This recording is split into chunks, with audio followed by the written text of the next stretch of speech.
In today's episode of HR Visionaries, we talk to Ashley from Everstream. We talk about the complexity and the challenges of employing people in very different countries. Stay tuned. Welcome to HR Visionaries, where we unlock the secrets of modern HR. I'm Benjamin, your host. Join us as we shed light on today's HR universe with HR leaders and innovators from across the globe. Whether you're an HR pro, a business leader, or just curious about the future of work, this is your shortcut to the forefront of HR innovation. Brought to you by Hire, the AI talent attraction platform. Welcome to the latest episode of HR Visionaries. I'm very much looking forward to my guest today, Ashley. It's very good to have you. Thank you. I appreciate it. It's good to be here. Ashley, can you tell us a bit about yourself? Who are you? Who am I? My name is Ashley Reed. I have about 20-something years, if you will, in an HR career. I'm currently working for a company called Everstream Analytics. It's global. We're in 6 different countries. So we've got a really great presence, and it's the intersection of AI technology meets supply chain, if you will. So we're a business-to-business platform and provide supply chain insights to our customers from around the globe that helps their businesses. And right now, I am the Global Vice President of People and Culture. So we have a very small but mighty team, and we handle everything from, all the way through the employee experience, if you will. So everything from finding great talent and hiring them in and onboarding them, and training and development initiatives, and growth and development and career paths, and retention. So. Wow, sounds like a very comprehensive portfolio. Ashley, can you tell us a bit about the last 20 years in HR? So what has changed? What stayed the same? Ooh, that's a great question. There has been almost all of it has changed. No, there's a variety of different things. Employment law is always increasing. Depends on where you're at from a presence. If you're in a different country, different state laws now here in the United States exist that layer on the federal law that we previously was sort of our focus, right? So now we have multiple different states with very different state laws. When you look at the dynamics from a people perspective internally, HR used to be just kind of the hiring and firing and, you keep us lawsuit free department 20 years ago, right? Make the employees happy, but also, keep us compliant. And now the employee experience is very different, especially from a post-COVID life and from a global perspective, because we've now got tech companies hiring around the world, and we can find talent all over the place. But we have to be on our toes when it comes to those employment laws in those various different areas. We also have to be very thoughtful from a cultural perspective when we think about everything we do. So if we roll out internal training, for example, we have to think about how that's going to land in different cultures, how that'll be received. Is it going to be genuine and ability to implement it, or is it going to come across somewhat disingenuous? So it has definitely changed the landscape of everything that we do. We now really are about the people experience or employee experience, if you will. You call it EX or PX kind of roadmap. And everything we do really factors a lot of those changes in. Why did you become a professional in the HR space? Was it something you always wanted to become, or what were your reasons behind this? That's a great question. I got into working full-time through college, whereas most of my friends just went to a 4-year university, and then, they'd get this internship, and then they'd get a full-time job. And so by the time I was about 24, 25, I had been working in HR for a few years, and I had been in the corporate world and doing night school, whereas most of my friends were just entering into the corporate world. And most of them would come to me and be like, what do I do? How do I act? how do I interview? What do I wear? What do I say? And I started this process of, I really had this idea, this great business idea. I even used it for a marketing class. I created this entire business model and this marketing strategy in my undergrad degree based around business etiquette consulting for college students entering the workforce. And it was a really brilliant idea, except for when you think about it, just from a revenue perspective, targeting generally poor college students is probably not the best way to build a business. True. And companies don't typically pay for these things. Universities don't pay for these things. So it is up to each college student transferring into the corporate world to start to learn what it looks like to make that transition. But I had a lot of fun helping my friends and helping people I knew, and I would help resume write and coach them on interviewing skills and what to wear and how to act. And that was really fun. I had a blast doing that for just a few years, just for fun. Meanwhile, I started to look at how those really transfer into HR when I was working for a healthcare company, and I got the opportunity. We were in office back then. I got the opportunity to just sit with and learn from every HR professional that we had. We had a 6-person department, and there was a benefits specialist and a payroll specialist and an onboarding specialist, and I got to learn all of those different aspects of HR. And I just enjoyed people, so I stuck with that. I liked the idea of making other people successful in their career and being able to do things that help accelerate that. And even now, I've got to do some of the hard work, right? I have to run investigations in the background, and I have to, occasionally terminate somebody. And those things aren't very fun, but at least I know I can treat people like humans when I do that and when I need to do that. But on the flip side of it, I also get to draft career paths and put in core competencies for levels. And I can help look at, who from an internal perspective is worthy of getting promoted and they're really growing to that next level, and how to coach leaders on coaching their employees to do that. So there's really cool aspects of it too that stuck with me. And that's what I have hung on to throughout my career that I've gotten a chance to do. So. Very cool.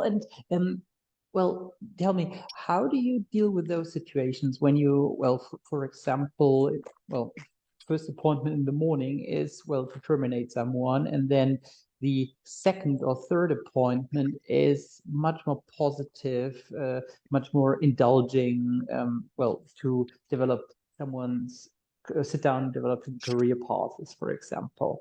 How do you combine those tools? How can you reset?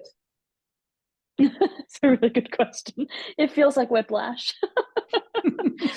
It really does. And I have had those days. They can be very difficult.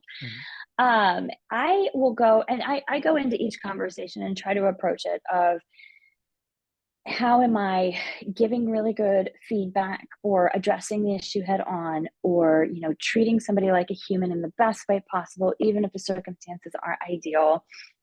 And I try to tackle that the best way that I can.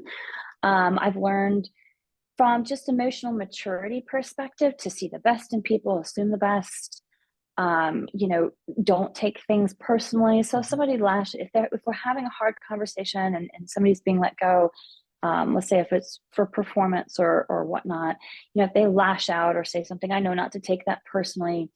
I've helped learn how to diffuse things in the moment. So I can have those conversations, and they're rare, thank goodness. They're very rare, but they do happen. And then if I go into, I have to shift gears pretty quickly into the next conversation and sort of mentally prepare with, all right, now what are we walking into? And that does happen considerably throughout my days of meetings, because I'm interacting with all different types of people across the company. I am in a lot of different meetings, and they are all very different topics. So then I can go into and kind of clear my mindset of, okay, now I need to focus on what this topic is and what we're doing here and what the goal is. One of the things that I've noticed that I'm also very sensitive to, now I've got a small but mighty team that does talent acquisition and recruitment, but occasionally I'm called in to, be part of the interview panel or process for specific roles. I am very sensitive to not have those types of meetings back to back, because you want to give the candidate experience a very fair and very clear focus. So you don't want to come from something negative. You don't want to have a migraine. You don't want to be sick. You want the because your brain, when it reflects back on conversations like that, and then you're trying to assess the candidate objectively, those things can taint it, right? So I've learned to take really good notes, ask really good questions, and make sure my interviews are never back to back with something that I think is going to potentially taint it in my mind, because I'm coming off of, some other really tough conversation. So I'm very sensitive to that as well. But being able to shift gears and change how I'm viewing things and focusing on the topic at hand and taking good notes, I think that's one of the areas I've had to practice on for years to make sure that I get right. Well, in particular, not taking things personal. How did you coach yourself to be able to do this? That's a good question. I'm trying to think at what pivotal point I actually learned that, and if there was a specific moment where that came to light. I've over the last few years, and part of it was I did my graduate school degree to the University of Texas here. McCombs School of Business it's a master's in technology commercialization and entrepreneurship. It was really, really fun. It was a combination of that, and I was also working on some executive coaching skills on the side and a certification, which eventually got a certification in executive coaching and conversational intelligence, if you will. Between the two of those, somewhere in those years, I started to learn how to be very careful about what I take personally, and to know that, you do your absolute best and you learn how to take feedback really well. And instead of just like crumpling underneath it, being able to take it in and handle it and say, okay, I can do something with this. And then trying to constantly improve and be better. I think when I learned how to take feedback myself, and I learned that it was for my benefit, and then I was doing that all the time, because so as an example, we were doing finance pitches, like investor pitching, right? And we were getting up in front of our class and just doing these 2-minute pitches every time we came in, and they would give us feedback in real time, right in front of everybody. And we learned, okay, this is for our good. This is going to help us. It's going to help us with presenting, standing up in front of people ad hoc, and just, getting it done, what we need to get done. And it helped us learn how to take feedback. And it was something like, and a lot of people may learn this in sports too. And coaches do this. This is a very popular thing. When you learn throughout your lifetime, if you've got, any kind of sports activity, that type of feedback in the moment does help you to learn how to implement it. And then you start to not take things so personally, but you learn what it's meant to benefit you. So I think it was those years it really hit home for me, but it also might have just been a pivotal growing point for me as well, from like a maturity standpoint. Ashley, you mentioned several times already people experience, employee experience. Can you talk a bit about, what does employee experience mean to you? An employee experience, what it means to me is somebody can come into a company and have a career that they look forward to and have a job that they enjoy doing. Now, everybody has grunt work that they don't like to do. Everybody has something, even executives have stuff that is hard, right? Every job's going to have that. So with that premise in mind, that you generally enjoy your job as an employee, and you feel like you're at a company where you can identify with the values, you like the culture, the leadership style from an executive level that's emulated into the business resonates with you. You feel like you can bring yourself to work, if you will, and do a really good job and get good feedback and have development opportunities. And you feel like you can grow at a career. and actually learn new things and be able to implement those and get better at your job. I saw there's a meme floating around. It's a pretty popular one nowadays. It said culture, it's something to the degree of culture is how your employees feel in their stomach on Sundays, right before coming to work Monday. And that makes a very big difference in what that employee or that people experience really is. Do you dread coming to work every day, or do you actually enjoy what you do? And you feel like you have got a company that is a great environment with great core values, and in your leadership style is really emulating a value and a cultural, aspect to the business that you appreciate and you feel like you can stay and grow.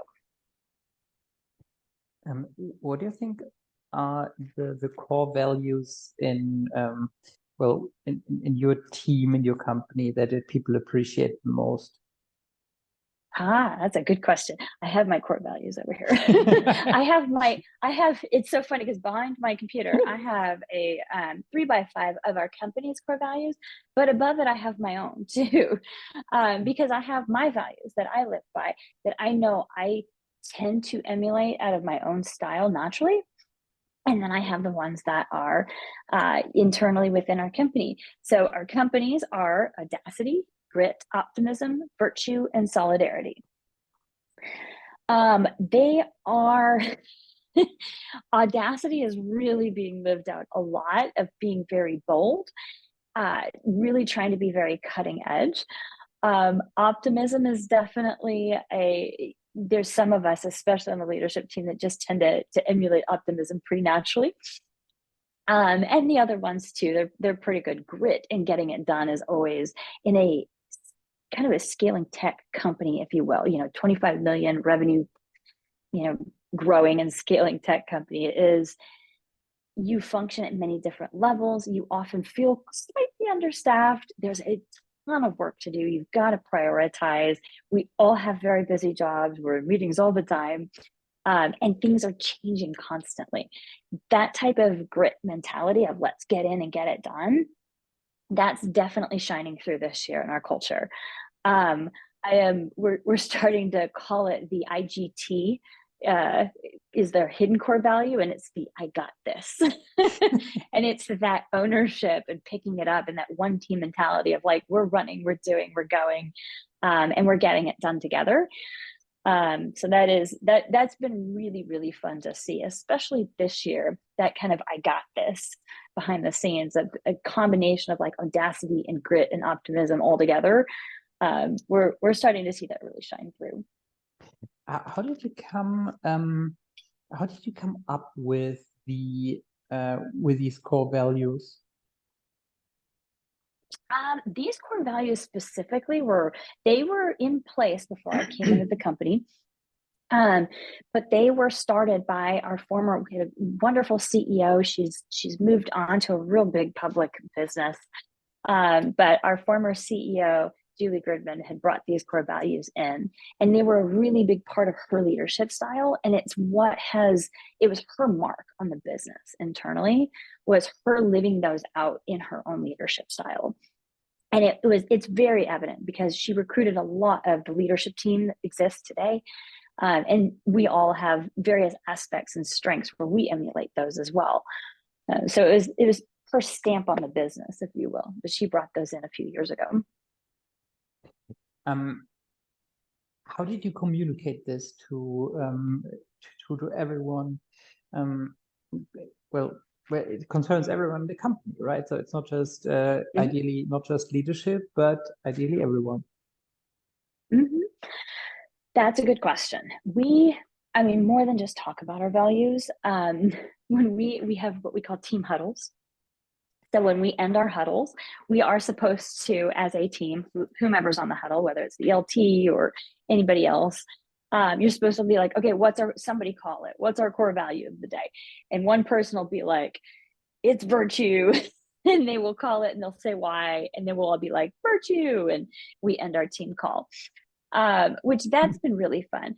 But probably more importantly, and what the business really has seemingly valued is we're running core value awards on a quarterly basis. Okay. So it's a peer-to-peer nomination. We open up the nomination to the whole company. Every employee can nominate one person for each of the 5 core values and give a little explanation as to why. And we collect all of those in, and we look at those that have the most, and they usually stand out. Usually you'll have, one person was voted 3 times for a specific value. And we'll review those at the ELT level. We'll make sure we'll sign off on each of the winners for those 5, and then we'll announce them at our next all hands. So we'll give one of the nominators the opportunity to be the one to speak on behalf and announce that person for that specific core value. And then we have swag we give out. So right now we've got our branded big Stanley Cups. Everybody loves Stanley Cups. So we've got these cool branded Stanley Cups, and they are not given to anybody but core value winners. So it's the only way you can get one of these. And it's been really fun. It's been great. The employees seem to love it. Our teams seem to love it. And then you really get a chance to see how much our employees shine. What most of the employee base doesn't see is the way the executive team comes down and looks at the list. We spend 60 to 90 minutes every quarter reviewing all the nominations. And so from a talent perspective, we're getting cross-functional visibility into other people's talent that we may not have seen. So we'll hear somebody's name and go, who's that? What are they doing? What are they working on? And you realize there's some incredible talent in the company, and now they're getting visibility across the leadership team. So that is really cool too, because it makes it a very fluid conversation when we then come back together as a leadership team and say, let's talk about our top talent in the company. Like when we talk about retention strategies, when we talk about equity refresh, when we talk about people we can't lose, who are they? And some of these same names that come up. And it makes my job a heck of a lot easier to then start driving some of these retention conversations of like, okay, now we're talking about promotions. Now we're talking about merit budgets and equity refresh and training and development opportunities and conference opportunities and people getting to go to President's Club that may not be sales winners, so to speak. And so we have all these different opportunities to award people in real time as we can that are really driving the business forward. And they're really rolling up their sleeves and getting their job done exceptionally well every day. Well, I only yesterday spoke to one of my podcast guests about incentives, and I think the funny thing with incentives is that, well, one might think that, money is, drives everything, but, people see a salary raise. Perhaps they are happy 1 or 2 times when, when they see a higher salary arriving in their current account. However, it's very quickly forgotten, while those other incentives are much more, you live those incentives much more than you enjoy a salary raise. That's true. That's very true. We just had one of our, I'll call it a top talent, if you will.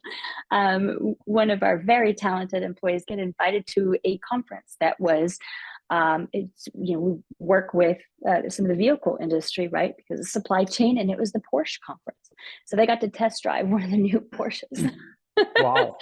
And to get to go to that alongside our chief industry officer, and just spend 2 or 3 days at a conference like that, you've got the memories that'll last for months. And it does. It's a lot less it's easy to forget. It's a quick pay increase, but something like that leaves a bigger imprint for sure. Well, they were also on HR Visionaries. No, it has not been published yet, I think. Okay, anyhow, we'll coming soon. Indeed, coming soon indeed. It's the people and employee experience. Can you also walk us a bit through the employee life cycle, given the employee experience kind of starts with the first time people meet you at a campus event, or in any other kind of outreach, and then it's also something that doesn't end with leaving the company. No, that's true. And I often call the beginning part of the people experience is oftentimes the candidate experience too.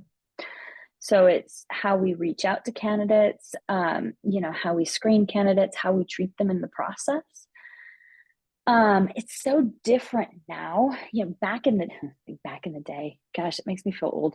Back in the day, when we used to all go into offices, the candidate experience started at the front, whomever met them at the front desk, right? So if you had a receptionist or some sort of executive assistant that ran a front desk, you looked at that as one of the first interactions, and how that person was treated, and then how the candidates treated that individual too was assessed kind of behind the scenes, right? And that was like the very beginning stages. And now it is now we're so virtual. It's how our talent acquisition team responds to candidates, and how timely they are, and how inclusive they are in terms of information that they share, going through that screening process, how we turn candidates down if they're not quite the right fit for that specific role. I've had TA reach out to them and say, we really value this conversation we've had. You're not a fit for this role, but we've got one coming soon in a few months that I actually think you'd be a great fit for. I'd like to kind of get you started early on in the process for that. So how we treat candidates from the get-go is really the start of that employee experience. And then, we'll meet people through networking. We'll have employee referrals, and that makes a very big difference too, because these are, it's one thing to say, I love working here. It's another thing from like an EMPS perspective, if you will, to say, I love working here so much that I'm willing to tell other people and even recruit other people to the company. And that's a very big privilege. I love that. And so that experience as well, and how we interact with them from the very early onset, makes a big difference. How do you think employee experience will develop and evolve over the next few years? Well, I can tell you the things I'm seeing right now are a combination of post-COVID life and companies choosing to be partially remote and or exclusively remote, and being global. And then just the change in this real people experience mentality of people want to enjoy what they do every day, and feel like they have a company that really supports them. Mm-hmm. So post-COVID, people want to live anywhere. They want to move anywhere. I have employees in many states across the United States and in 6 other countries. And I still have some that are picking up and moving. They've got, they have a dual visa, or they can get a work visa. I've got a couple of people trying to move to Spain. I've got another one moving to Italy. I got another one in France. So we have people just moving all over. So how we, from a people perspective, how we look for alternative solutions on how to employ people in countries that we aren't set up in to do business, or we don't have an entity there. How we do that is huge. How do we employ people across the world so that they can live where they want to live, be close to family or whatever is meaningful for them, and still be able to do their job effectively? That's a key component that is just taking over since COVID had hit and then come out of it, right? That's a really big aspect. And that level of flexibility too, from a remote work environment. We're all incredibly busy. So we have to really own our schedules, own how we book meetings, what we say yes to, what we say no to or not yet to, and how we prioritize, and then balance that with our family life, or whatever else we have going on behind the scenes. I think that makes a big difference. That's a very big theme that's happening right now from a people perspective. Another one is the cultural sensitivity around understanding who people are on a global scale, right? I've done this a couple of times now, where I'll roll out feedback training, if you will, internally, and it'll be based on really great books like, Daniel Pink's Drive and Crucial Conversations and Radical Candor, right? And they're wonderful books, great material. We can spend some time in real time with our people leaders and train them on how to be comfortable to give good feedback and good developmental feedback in real time. But when you think about cultural sensitivity, we have employees in countries that are very team-centric, and then we have some that are very individualistic, if you will. And then we have some that can take feedback very naturally, But if you try to just praise them, if you will, for doing their job, they'll look at you like, I'm sorry, what?